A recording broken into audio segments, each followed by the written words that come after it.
Today I would like to begin by testifying of the 오늘 conviction 저는 하나님께서 우리 기도를 들으시고 개개인의 필요에 맞게 응답하신다는 제 마음속 확고한 간증으로 말씀을 시작하고자 합니다.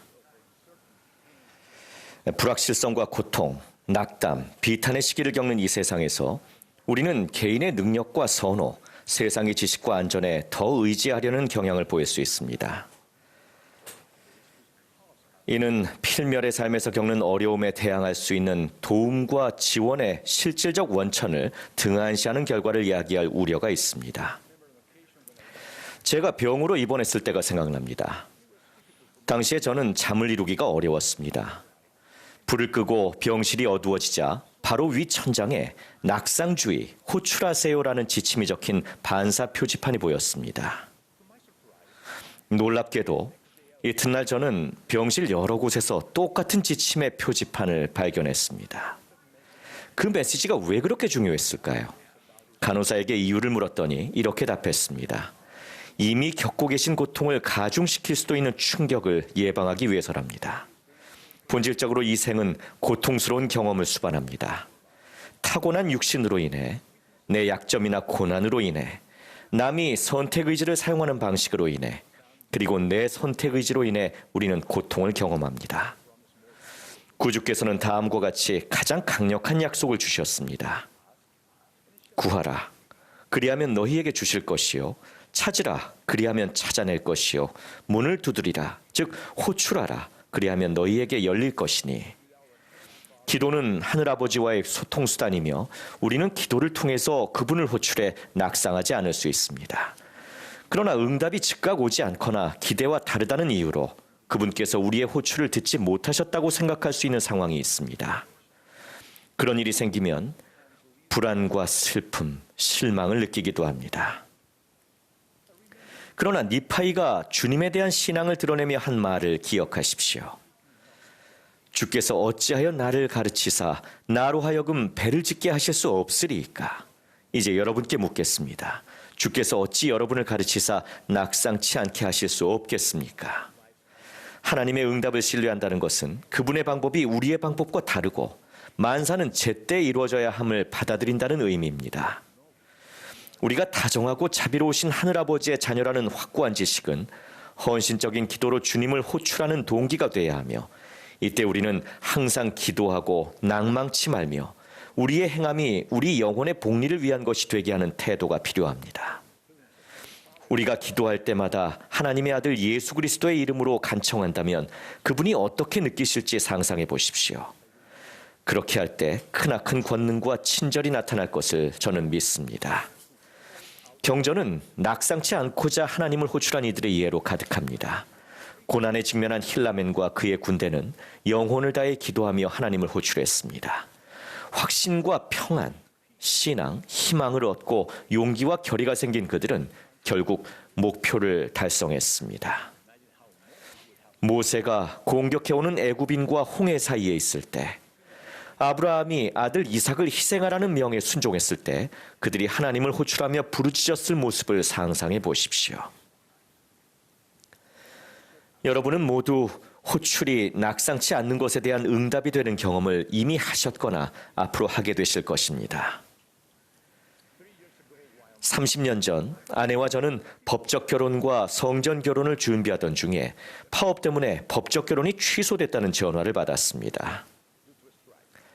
예정된 결혼식을 사흘 앞둔 시점이었습니다.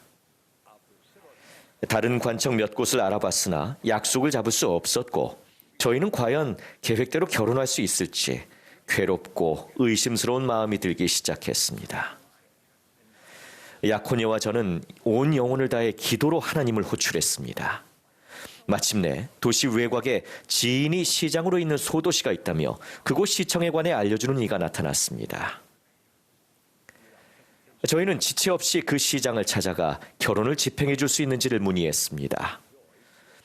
기쁘게도 시장은 그러겠다고 했습니다. 그의 비서는 그 시에서 증명서를 발급받고 다음날 정오까지 모든 서류를 제출해야 한다고 강조했습니다.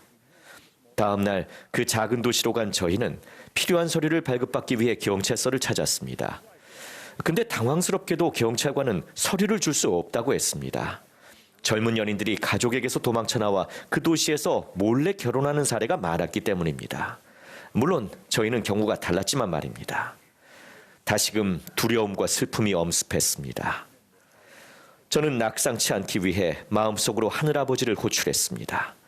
그러자 머릿속에서 분명하게 성전 추천서라는 말이 반복해서 들려왔습니다. 저는 즉시 제 성전 추천서를 꺼내 경찰관에게 건넸고 약혼녀는 어리둥절해했습니다. 그러자 놀랍게도 경찰관은 이렇게 말했습니다. 예수 그리스도 후기 성도 교회 회원이라는 걸 왜 이제야 말씀하셨어요? 저 그 교회 잘 알거든요. 그는 즉시 서류를 준비하기 시작했습니다. 그런데 경찰관이 아무 말 없이 경찰서를 나가버리자 저희는 더욱 놀랐습니다. 50분이 지나도록 그는 돌아오지 않았습니다. 시간은 벌써 오전 11시 55분이었고 서류는 정오까지 제출해야 했습니다. 그러다 그가 갑자기 예쁜 강아지 한 마리를 데리고 나타나 결혼 선물이라며 서류와 함께 저희에게 건넸습니다. 저희는 서류와 새 강아지를 안고 시장실로 달렸습니다. 그때 관공서 차 한 대가 다가오는 것이 보였습니다. 저는 그 차 앞에 멈춰 섰습니다. 차도 멈췄고 안에서 시장 비서가 보였습니다. 그녀는 저희를 보며 말했습니다. 안타깝네요. 정오까지라고 했잖아요. 전 다른 업무가 있어서 가봐야 해요. 저는 조용히 저를 낮추고 마음을 다해 하나님을 호출하며 낙상치 않게 도와달라고 다시 한번 간구했습니다. 그러자 갑자기 기적이 일어났습니다. 비서가 이렇게 말한 것입니다. 강아지가 참 예쁘네요. 어딜 가면 그런 강아지가 있나요? 아들 주려고요. 저는 즉시 이 녀석을 드릴게요 라고 대답했습니다. 비서는 놀란 표정으로 저희를 바라보며 말했습니다. 좋아요. 사무실로 가서 일정을 잡아보시죠. 이틀 뒤 캐럴과 저는 계획대로 법적 결혼을 마쳤고 그런 뒤 페루 리마 성전에서 인봉됐습니다. 물론 우리는 호출에 신앙과 행동이 수반돼야 함을 기억해야 합니다. 우리의 기도에 무한한 지혜로 응답하시는 하나님 아버지가 계심을 인식하는 신앙을 행사하고 그런 뒤 구하는 것에 부합하게 행동해야 합니다. 호출, 즉 기도는 소망에 대한 표시일 수 있지만 기도 후에 취하는 행동은 신앙의 진실성에 대한 표시입니다. 신앙은 고통이나 두려움, 실망의 순간에 시험을 받습니다. 그럴 때는 이렇게 해보십시오. 첫째, 도움이 필요할 때는 항상 주님을 먼저 떠올리십시오. 둘째, 호출하십시오. 낙상치 마십시오. 진실한 기도로 하나님께 의지하십시오. 셋째, 기도 후에는 기도로 구한 축복을 얻고자 최선을 다하십시오. 넷째, 그분의 시간에 그분의 방법으로 오는 응답을 받아들일 수 있도록 겸손하십시오. 다섯째, 멈추지 마십시오. 응답을 기다리는 동안 계속 성약의 길을 나아가십시오. 지금 이 순간에도 상황 때문에 곧 낙상할 것만 같아서 조셉 스미스처럼 하나님을 호출하고 싶은 분들이 계실 것입니다. 조셉은 이렇게 부르짖었습니다. 오 하나님이시여, 당신은 어디 계시나이까? 어느 때까지 당신의 손이 멈춰 계시겠나이까? 그런 상황에서도 넬슨 회장님이 가르치신 것처럼 영적인 가속도를 발휘해 기도하십시오. 하나님께서는 항상 여러분의 기도를 들으시기 때문입니다. 이 찬송가를 기억하십시오. 오늘 네 집 떠나올 때 기도했느냐? 주님 이름으로 오늘 그의 사랑 방패되게 간구했느냐? 편히 쉬게 하는 기도, 밤도 낮되게 하니 어둠 근심 오면 기도 잊지 말아라. 기도할 때 우리는 우리의 짐을 덜어주기 위해 독생자를 보내신 하늘아버지의 품을 느낄 수 있습니다. 하나님을 호출한다면 간증하건대 낙상하지 않을 것이기 때문입니다. 예수 그리스도의 이름으로 말씀드립니다. 아멘.